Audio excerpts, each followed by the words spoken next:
Bidadi township ವಿಚಾರವಾಗಿ ಸದ್ಯ ರೈತರು ವಿರೋಧವನ್ನ ವ್ಯಕ್ತಪಡಿಸುವಂತ ಕೆಲಸವನ್ನ ಮಾಡ್ತಿದ್ದಾರೆ. ನಿನ್ನೆ ಸರ್ವೆ ಮಾಡುವಂತ ಸಂದರ್ಭದಲ್ಲಿ ಒಂದು ಗಲಾಟೆ ಆಗಿತ್ತು. ಆ ಗಲಾಟೆಯಲ್ಲಿ ಇಲ್ಲದೆ ಇರೋರ ಮೇಲೂ ಕೂಡ ಎಫ್ಐಆರ್ ದಾಖಲು ಮಾಡಲಾಗಿದೆ ಅನ್ನುವಂತ ಅನುಮಾನ ಈಗ ಶುರು ಮಾಡಲಾಗಿದೆ. ಯಾಕಂದ್ರೆ ಪ್ರತಿಭಟನೆಯನ್ನ ಹತ್ತಿಕ್ಕುವಂತ ನಿಟ್ಟಿನಲ್ಲಿ ಅಲ್ಲಿ ಇಲ್ಲದೆ ಇರೋರ ವಿರುದ್ಧವೂ ಕೂಡ ಎಫ್ಐಆರ್ ದಾಖಲು ಮಾಡುವಂತ ಕೆಲಸವನ್ನ ಮಾಡಲಾಗ್ತಿದೆ ಅಂತೇಳಿ ಆರೋಪಿಸಲಾಗ್ತಿದೆ. ಸದ್ಯಕ್ಕೆ ನಾನು ಮಾತನಾಡಿಸಿ ಹೋಗ್ತೀನಿ. ಇವರು A1 ಇದ್ದಾರೆ. ಅವರು ಘಟನಾ ಸ್ಥಳದಲ್ಲೇ ಇರಲಿಲ್ಲ, ಆದ್ರೂ ಕೂಡ ನನ್ನ ಮೇಲೆ ಎಫ್ಐಆರ್ ಅನ್ನ ಮಾಡಲಾಗಿದೆ ಅಂತ ಹೇಳ್ತಿದ್ದಾರೆ. ಒಟ್ಟು 3 ಜನರ ವಿರುದ್ಧ ಗಲಾಟೆಯಲ್ಲಿ ಇಲ್ಲದೆ ಇದ್ರೂ ಕೂಡ ಅವರ ವಿರುದ್ಧ ಎಫ್ಐಆರ್ ಅನ್ನ ದಾಖಲು ಮಾಡಲಾಗಿದೆ ಅಂತ ಕೇಳ್ತಾ ಹೋಗ್ತೀನಿ. ಸರ್, ಈಗ 11 ಜನರ ವಿರುದ್ಧ ಎಫ್ಐಆರ್ ದಾಖಲಾಗಿದೆ. ಒಟ್ಟು ಪ್ರತ್ಯೇಕ 2 ಎಫ್ಐಆರ್ ಗಳನ್ನ ಮಾಡಲಾಗಿದೆ. ಈಗ ನೀವು ಹೇಳ್ತಿದ್ದೀರಾ ನಾನು ಅಲ್ಲಿ ಇರಲಿಲ್ಲ, ಆದ್ರೂ ಕೂಡ ನಮ್ಮ ಮೇಲೆ ಎಫ್ಐಆರ್ ಮಾಡಿದ್ದಾರೆ ಅಂತೇಳಿ. ಸರ್, ಘಟನಾ ಸ್ಥಳದಿಂದ 500 ಮೀಟರ್ ದೂರದಲ್ಲಿ ನಡೆದಿದ್ದು ಸತ್ಯ. ಆ ಸಮಯದಲ್ಲಿ ಪೊಲೀಸ್ ಅಧಿಕಾರಿ ಒಬ್ಬರು, ವರಿಷ್ಠ ಅಧಿಕಾರಿ ಒಬ್ಬರು ಗಿರೀಶ್ ಅನ್ನೋರು, ಜೊತೆಲೊಬ್ರು ಜಿಬಿಡಿ ಅಧಿಕಾರಿ ಒಬ್ಬರು ಪ್ರದೀಪ್ ಅನ್ನೋರು, ನಾವು ಚರ್ಚೆ ಮಾಡ್ತಾ ಇದ್ದೋ JMC ವಿಚಾರ ಇದು ತಪ್ಪಾಗ್ತದೆ, ಇದ್ರ ಬಗ್ಗೆ ಸಾಧಕ ಬಾಧಕ ಬಗ್ಗೆ ಚರ್ಚೆ ಮಾಡ್ತಾ ಇದ್ದೋ. ಅವರು ಮೇಲಧಿಕಾರಿ ಜೊತೆ ದೂರವಾಣಿ ಮುಖಾಂತರ ಮಾತಾಡಬೇಕು, ನಿಮ್ ಜೊತೆ ನಿಂತ್ಕೊಂಡು ಚರ್ಚೆ ಮಾಡ್ತಾ ಇದ್ದೋ. ಸೊ ಸೌಂಡ್ ಬಂತು, ನಮ್ಗೊಂದು ಈ ತರ ಗಲಾಟೆ ನಡೀತಾ ಇದೆ ಅನ್ನೋ ವಿಚಾರ ಬಂತು. ನಾವು ಇಮಿಡಿಯೇಟ್ ಅಲ್ಲಿ ಹೋದ್ವಿ. ಪೊಲೀಸರು ತಿಳಿ ಮಾಡಿದ್ರು. ಹಾಗಾಗಿ ಅಲ್ಲಿಗೆ ಘಟನೆ ಸ್ಥಳಕ್ಕೆ ನಾವು ಹೋದ ಸ್ಥಳಕ್ಕೆ ಆಲ್ರೆಡಿ ಗಲಾಟೆ ಕಂಪ್ಲೀಟ್ ಆಗಿತ್ತು. ಆಮೇಲೆ ನಾನು ರೈತರುಗಳನ್ನ ಸಮಾಧಾನ ಮಾಡಿ ವಾಪಸ್ ಕರ್ಕೊಂಡು ಬಂದೆ.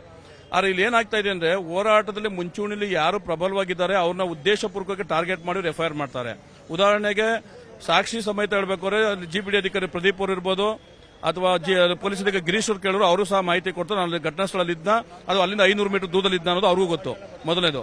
ಎರಡನೇದು, ಕೃಷ್ಣ ಅನ್ನೋರ ಮೇಲೆ ಎಫ್ಐಆರ್ ಮಾಡಿದ್ದಾರೆ. ಅವರು ನಿನ್ನೆ ಕೋರ್ಟ್ ನ್ಯಾಯಾಲಯದ ರಾಮನಾಥ್ ಕೇಸ್ ಇತ್ತು, ಜಮೀನು ಸಿವಿಲ್ ಮ್ಯಾಟರ್ ಇತ್ತು. ಅವ್ರು ಕೋರ್ಟ್ ನ್ಯಾಯಾಲಯದಲ್ಲಿ ಹಾಜರಾಗಿದ್ದಾರೆ.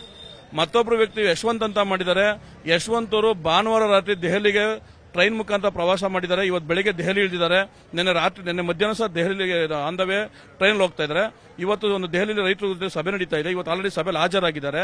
ಇವತ್ತು ಸಂಜೆ ಮತ್ತೆ ಟ್ರೈನಲ್ಲಿ ಬರ್ತಾ ಇದ್ದಾರೆ. ಇನ್ನು 2 ದಿನ ಬಿಟ್ಕೊಂಡು ಬೆಂಗಳೂರು ಬರ್ತಾರೆ. ಟಿಕೆಟ್ ಸಮೇತ ತಮಗೆ ಮಾಧ್ಯಮದ ಮಾಹಿತಿ ಕೊಡ್ತೀನಿ. ಅಂದ್ರೆ ದೆಹಲಿಲಿರೋ ವ್ಯಕ್ತಿನ ಇಲ್ಲಿ ಒಂದು ಗಲಾಟೆ ಮಾಡುವಂತ ಎಫ್ಐಆರ್ ಮಾಡ್ತಾರೆ ಅಂದ್ರೆ ಇವ್ರ ಉದ್ದೇಶ ಏನಾಗಿದೆ? ಇವರು ಪೊಲೀಸ್ ಇಲಾಖೆ ಎಷ್ಟು ಮಟ್ಟಕ್ಕೆ ದುರುಪಯೋಗ ಪಡಿಸ್ಕೊತಾರೆ GPD ಅಧಿಕಾರಿಗಳು. ರೀತಿ ಕುಮ್ಮಕ್ ನೀಡ್ತಿರೋದಂತ ಎಫ್ಐಆರ್ ಮಾಡೋದಕ್ಕೆ. ಸೊ ಇದಕ್ಕೆ ಉದ್ದೇಶ ಏನೇನಿಲ್ಲ. ಪೊಲೀಸ್ ಇಲಾಖೆಯನ್ನು ತಪ್ಪನಕ್ಕಲ್ಲ. ಪೊಲೀಸ್ ಇಲಾಖೆಗೆ ಒತ್ತಡ, ಸರ್ಕಾರ ಏನು ಅಕ್ವೇಷನ್ ಪರ ಯಾರಿದ್ದಾರೆ ಅಂದ್ರೆ GPD ಸಂಬಂಧಪಟ್ಟಂತವ್ರು ಯಾರೋ ಒತ್ತಡ ಹಾಕಿದ್ದಾರೆ, ಪ್ರಭಾವಿಗಳು ಒತ್ತಡ ಹಾಕಿ ಮಾಡಿದ್ದಾರೆ. ಮತ್ತೊಬ್ಬ ಇನ್ನೊಬ್ರು ರೇವಣ್ಣ ಅಂತ ಯಪ್ಪಂಗೆ ಹುಷಾರಿಲ್ಲ, ಆರೋಗ್ಯ ಸಲ್ಲದೆ ಮನೆ ರೆಸ್ಟ್ ಅಲ್ಲಿ ಇದ್ದಾರೆ. ಆ ಯಪ್ಪ ಸ್ಥಳಕ್ಕೆ ಬಂದಿಲ್ಲ. ಆ ರೇವಣ್ಣನವ್ರ ಮೇಲೆ ಎಫ್ಐಆರ್ ಮಾಡಿದ್ದಾರೆ. ಅಂದ್ರೆ ಅವ್ರು ಏನ್ ಮಾಡ್ತಾರೆ, ರೇವಣ್ಣ ಅವ್ರ ಉದ್ದೇಶ ಏನು? ರೇವಣ್ಣ ಏನಾಗಿದ್ದಾರೆ, ನಮ್ಮಲ್ಲಿ ಒಂದು ಪ್ರಕಟಣೆಗೆ ಒಂದು ಆಟೋದಲ್ಲಿ ಅನೌನ್ಸ್ ಮಾಡುವಂತ ಕೆಲಸಗಳು, ಕಾರ್ಯಕ್ರಮಗಳ ಬಗ್ಗೆ ಮಾಹಿತಿ ಕೊಡುವಂಥದ್ದು, ಮಾಧ್ಯಮದ ಮುಖಾಂತರ ಮತ್ತೆ ನಮ್ಮ ಏನು ಒಂದು ರೈತ ಪರ ಗ್ರೂಪ್ಗಳಿಗೆ ವಿಚಾರಗಳು ವಿನಿಮಯ ಮಾಡ್ತಾರೆ ಉದ್ದೇಶಕ್ಕೆ ಅವ್ರನ್ನ ಟಾರ್ಗೆಟ್ ಮಾಡೋರೆ. ನಾನು ಮುಂಚೂಣಿದ್ದೀನಿ ಅಂದ್ಬಿಟ್ಟು ನನ್ನ ಟಾರ್ಗೆಟ್ ಮಾಡಿದ್ರೆ, ರಾಜ್ಯ ಮತ್ತೆ ದೆಹಲಿ ಮಟ್ಟದ ರಾಜ್ಯ ಸಂಘಟನೆಗಳ ಜೊತೆ ಒಂದು ಗುರುತಿಸಿಕೊಂಡ ಯಶವಂತರು ಇದ್ದಾರೆ, ಅವ್ರು ದೆಹಲಿ ಇದ್ದಾರೆ, ಅವ್ರನ್ನ ಟಾರ್ಗೆಟ್ ಮಾಡಿದ್ದಾರೆ. ಕೃಷ್ಣ ಅವರು ಸ್ವಲ್ಪ ಎಮೋಷನ್ ಆಗಿ ಮೈಕಲ್ ಮಾತಾಡ್ತಂತ ಅವ್ರು ಮಾಡಿದ್ದಾರೆ. ಸೊ ಈಗ ಉದ್ದೇಶ ಪೂರ್ವಕವಾಗಿ ಇವ್ರು ಮಾಡಿದ್ದಾರೆ ಎಫ್ಐಆರ್ ವಿನಃ. ಈ ಎಫ್ಐಆರ್ ಫೇಕ್ ಅನ್ನೋದಕ್ಕೆ ನಾಳೆ ನಮಗೆ ದೆಹಲಿಯಿಂದ ಯಶವಂತರು ಬಂದ್ಮೇಲೆ ಅವ್ರದ್ದು ಟಿಕೆಟ್ ಏನ್ ಬುಕ್ ಆಗಿದೆ, ಅವ್ರೇನ್ ಪ್ರವಾಸ ಮಾಡಿದ್ದಾರೆ, ಇವತ್ತು ಬೆಳಿಗ್ಗೆ ಏನ್ ದೆಹಲಿ ಸಭೆಗಳು ಮಾಡಿದ್ದಾರೆ, ಫೋಟೋಸ್ ವಿಡಿಯೋಸ್ ಸಮೇತ ಕೊಡ್ತೀವಿ. ಪೊಲೀಸ್ ಯಾವ ರೀತಿ ದೌರ್ಜನ್ಯ ಮಾಡಿದರೆ ಸುಳ್ಳು ಕೇಸ್ ಹಾಕಲೋದನ್ನ ಮಾಧ್ಯಮ ಮುಂದೆ ಬಹಿರಂಗಪಡಿಸ್ತೀನಿ. ಮತ್ತೊಬ್ಬರಿದ್ದಾರೆ, ಅವರು ಕೂಡ ಇಲ್ಲಿ ಈ ಒಂದು ಪ್ರಕರಣದಲ್ಲಿ ಏತ್ರಿ ಆಗಿದ್ದಾರೆ. ಅವರು ಕೂಡ ಸ್ಥಳದಲ್ಲೇ ಇರಲಿಲ್ಲ, ಆದ್ರೂ ಕೂಡ ಅವರ ವಿರುದ್ಧ ಇಲ್ಲಿ ಪ್ರಕರಣ ದಾಖಲು ಮಾಡುವಂತ ಕೆಲಸವನ್ನ ಮಾಡಲಾಗಿದೆ. ಸರ್, ನೀವು ನಿನ್ನೆ ಎಲ್ಲಿದ್ರಿ, ಆದ್ರೂ ಕೂಡ ನಿಮ್ಮ ಮೇಲೆ ಕೇಸ್ ಆಗಿದೆ?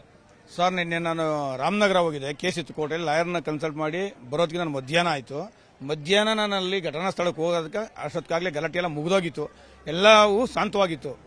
ಆದರೂ ಕೂಡ ನನ್ನ ಹೆಸರು ಸೇರಿಸಿದ್ದಾರೆ. ಯಾಕಂದ್ರೆ ನಾವು ಹೋರಾಟದಲ್ಲಿ 1.5 ವರ್ಷದಿಂದಲೂ ಕೂಡ ನಾವು ಮುಂಚೂಣಿಯಲ್ಲಿ ಇರ್ತೀವಿ.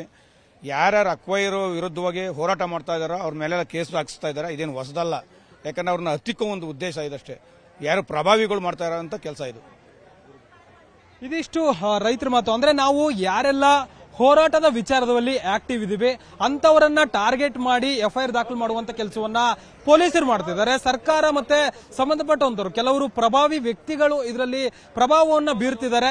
ಯಾರೆಲ್ಲ ಪ್ರತಿಭಟನೆಯ ಮುಂದಾಳತ್ವವನ್ನು ವಹಿಸ್ತಿದ್ದೇವೆ, ನಾವು ಘಟನಾ ಸ್ಥಳದಲ್ಲಿ ನಿನ್ನೆ ಇಲ್ಲದೆ ಇದ್ರೂ ಕೂಡ ಎಫ್ಐಆರ್ ದಾಖಲು ಮಾಡುವಂತ ಕೆಲಸವನ್ನ ಮಾಡಲಾಗಿದೆ. ಓರ್ವ ವ್ಯಕ್ತಿ ದೆಹಲಿಗೆ ಪ್ರಯಾಣ ಮಾಡ್ತಿದ್ರು, ಅವರ ವಿರುದ್ಧವೂ ಕೂಡ ಇಲ್ಲಿ ಪ್ರಕರಣ ದಾಖಲು ಮಾಡಲಾಗಿದೆ. ಒಟ್ಟು 3-4 ಜನರ ವಿರುದ್ಧ ಇಲ್ಲಿ ಅನಧಿಕೃತವಾಗಿ ಸುಳ್ಳು ಕೇಸನ್ನ ಪೊಲೀಸರು ದಾಖಲು ಮಾಡುವಂತ ಕೆಲಸವನ್ನ ಬಿಡದಿ ಪೊಲೀಸರು ಮಾಡಿದ್ದಾರೆ ಅಂತೇಳಿ ಆಕ್ರೋಶ ವ್ಯಕ್ತಪಡಿಸುವಂತ ಕೆಲಸವನ್ನ ಮಾಡ್ತಿದ್ದಾರೆ. ಕ್ಯಾಮರಾ ಪರ್ಸನ್ ಶಿವಪ್ಪ ಜೊತೆ ಮಾದೇಶ್, ನ್ಯೂಸ್ 18 ಕನ್ನಡ, ಬೆಂಗಳೂರು.